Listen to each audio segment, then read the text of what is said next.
Good morning, this is Hedgen again with a morning update. Beautiful day here on the East Coast. So, here is a chart of Bitcoin to US dollar using Bitstamp data feed. Overnight prices are just flicking around, doing what it has to do, bouncing around like a ping pong ball,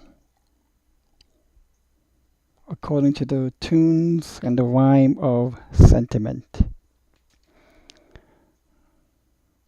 I was looking at longer term chart of the price and looking also at the most recent correction that we had, which was wave 4 and 5 of 3. And then I went to the prior low.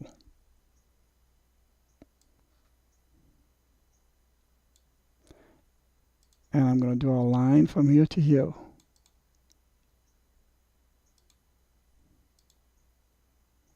So lower low, higher low.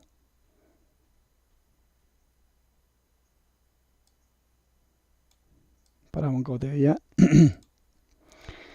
So let's look at the MACD. Low here and a lower low. Price, we have a low and a higher low. On the MACD, we have a low and a lower low. That is bullish. That is called a bullish divergence. And sure enough, prices rose to higher highs. Beautifully executed. Now, let's look at this.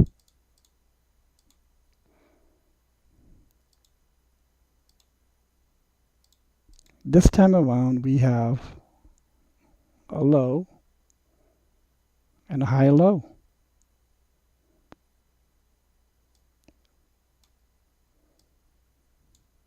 You can move it here or here. I'm going to post it to the bottom. Let's look at the MACD. We have a low.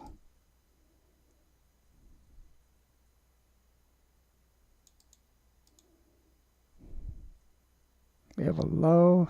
This thing is blocking it. And a lower low. On the price chart, we have a low and a higher low.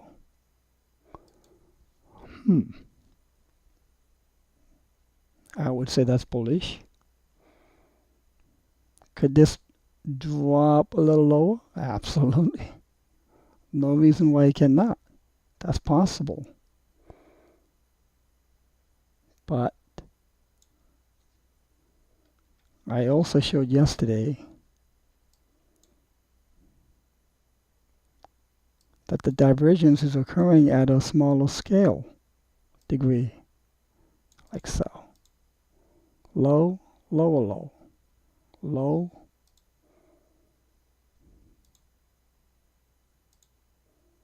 low, higher low. Do you see? So there is a convergence of evidence from a technical analysis point of view that I try to collect to give me the probable pathway. Now, let's take another look at this. Get rid of the lines. So we looked at the divergence of this.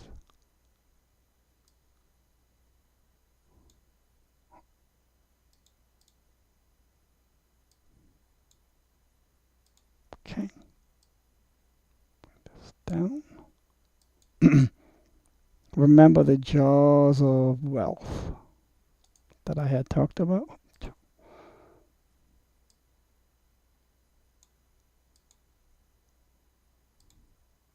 And that was called what kind of pattern? It's called a broadening pattern.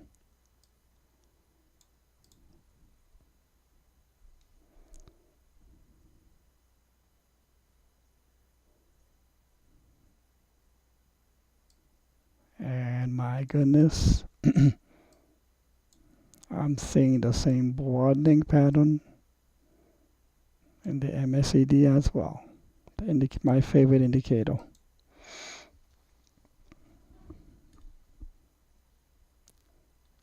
And in a later feature, I'm going to also start using standard deviations using Bollinger Bands.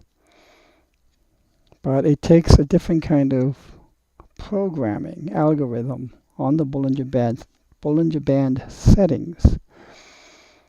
Because Bollinger Bands usually does up to 2 deviations. So I'm asking TradingView to see if they can help me set up 3, 4, and 5 standard deviations, plus and minus. And if that is successful, I will introduce that to you and how to apply it, especially given high volatility times.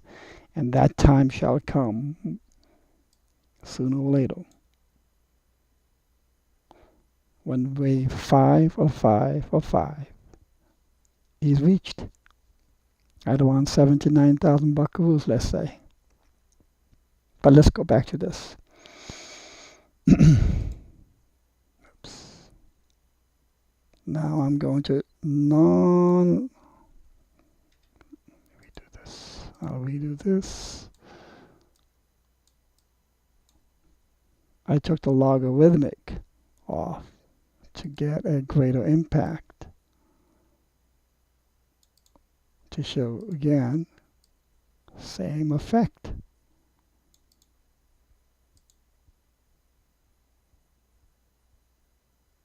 So when you take the logarithmic off, you can have an indication of this touching the bottom. And that's pretty much at 2,500. That is possible. That is possible. Because what you can be seeing is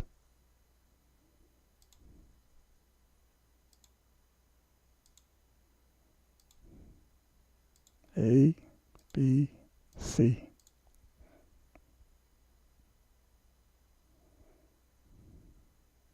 Absolutely. To be on the lookout. Remember, I had said that the first stop is at around 3,000. Sure enough, it bounced. Second stop is at around 2,600 to 2,000, where the price region or the prior wave 4 resides.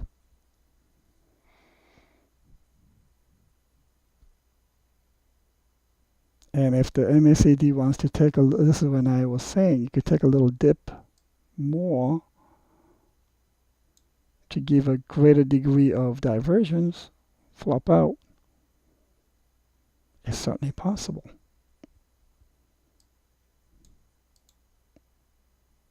When I return to the logarithmic scale,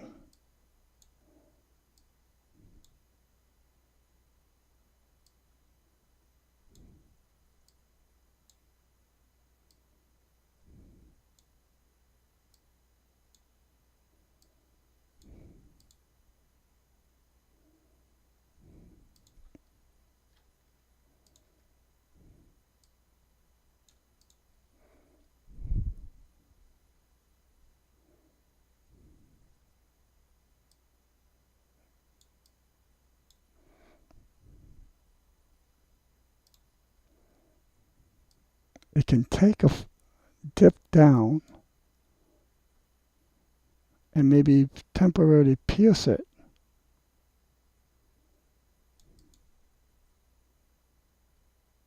That's certainly possible.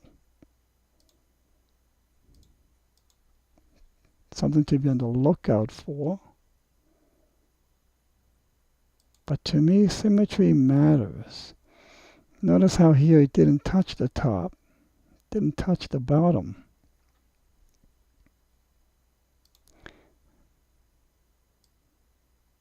Is it possible to go like this? I am looking for the indication for this, actually, which would mean calling this the bottom of wave 4. Based on the steep oversold nature and the curling up of the MACD indicator.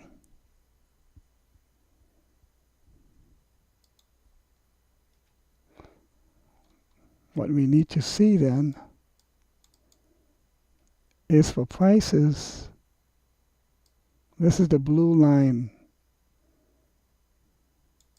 of resistance I've been constantly referring to. For prices to then bust out and breach this blue line decisively, with distinction, above and stay above. It's working on it, but maybe it's getting tired. And I think once that does happen, it doesn't mean we're clear out of woods and, blue skies ahead. We need to see an impulse, set of waves. 5, like so.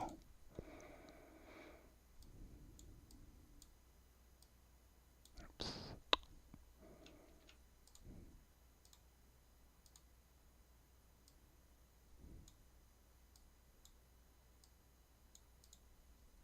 Okay. Now, if we see prices going down, we might say, hedging, you don't know what you're talking about, you're out of your mind, you were calling for buy, buy, buy.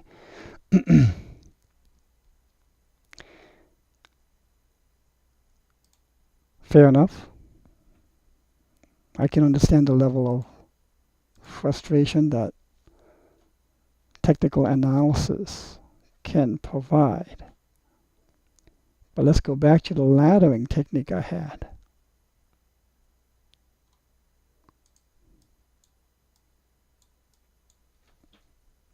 I laddered initially here, got 7 rungs filled, took my profit, stopped out on half of those, and then I started laddering here. 1 rung has been filled. I have trailing stops on that. If I get stopped out, right at 37, right below 3,800, let's say, for half of that 1 rung. And if I see prices going down,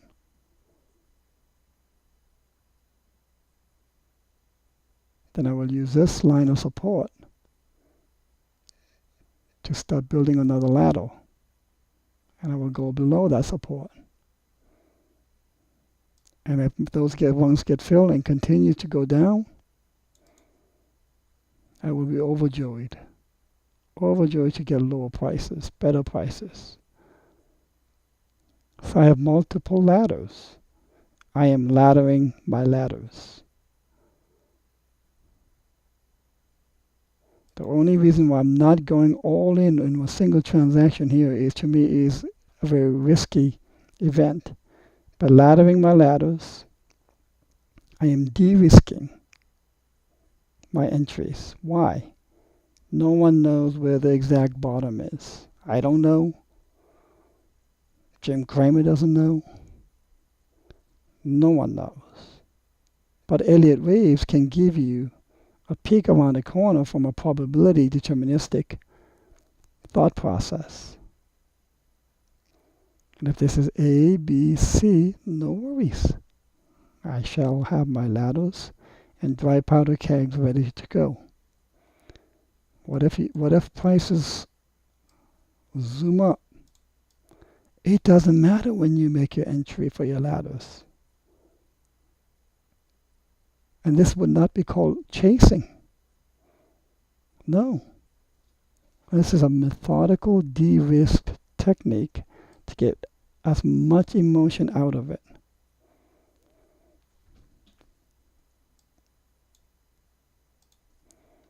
So, let's see how the prices carry. Especially given this pattern. Will it touch here first and come back down? Or will it touch here first and go back up? Either way, it's going to go here to around 9,000. 7 to 9,000, let's say. Okay, that's the morning update. I am not being wishy-washy. I am being Elliott wave discerning to find a probable pathway. Have a good day.